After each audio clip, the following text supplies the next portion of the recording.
Hello everyone, welcome back to my channel. তো আজকে তোমাদের সাথে শেয়ার করব পুরো একটা কেক মেকিং ভিডিও। তো প্রথমেই দেখছো একটা বেস নিয়ে নিয়েছি, তার মধ্যে কিন্তু কেকগুলোকে আগে লেয়ার করে নিলাম। একটা কেকের পিসটা নিয়ে তার মধ্যে কিন্তু ক্রিম চকলেট গ্রানাশ দিয়ে দিলাম। তো তারপর কিন্তু আরেকটা লেয়ারের মধ্যেও সেমভাবে একই প্রসেস করলাম। প্রথমে ক্রিম, তারপর চকলেট গ্রানাশ দিয়ে কিন্তু পুরো কেকটাকে কভারেজ করছি, দেখতেই পাচ্ছ। তো তারপর আরেকটা ক্রিমের লেয়ার দিয়ে, মানে এটা হচ্ছে লাস্ট কেকের লেয়ার। তারপর এটাতে কিন্তু পাইপিং ব্যাগে ক্রিম ভরে তারপর এটা কিন্তু পুরোটাকে কিন্তু পাইপিং ব্যাগ দিয়ে কিন্তু বেস কোটটা করে নিচ্ছি। তো তোমরা কিন্তু ভালো করেই দেখতে পাচ্ছ এখানে। তো সবাই বলছিল যে একটা কেকের ফুল ভিডিও দিতে, তো আমি কিন্তু তোমাদের রিকোয়েস্টে ফুল ভিডিওটা দিলাম।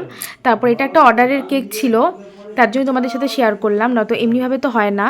তো এই অর্ডারের কেকের চকলেট কেকই ছিল ডিমান্ডিং। তো তারপরে দেখো এখানে কিন্তু সুন্দর একটা রোজ নজেল দিয়ে কিন্তু রোজ করে নিচ্ছি। আমি আমার মতো ডিজাইন দিয়েছি, ও কোনো ডিমান্ড ছিল না, বলেছে একটা চকলেট কেকের উপরে সুন্দর ডিজাইন করে দিও। তো আমি কিন্তু এইভাবে একটা সুন্দরভাবে ডিজাইন করে দিয়েছি। তার মানে একটু কী বলে সুগার বলগুলো দিয়ে দিয়েছি। তো কেমন হয়েছে কেকটা জানিও। টাটা।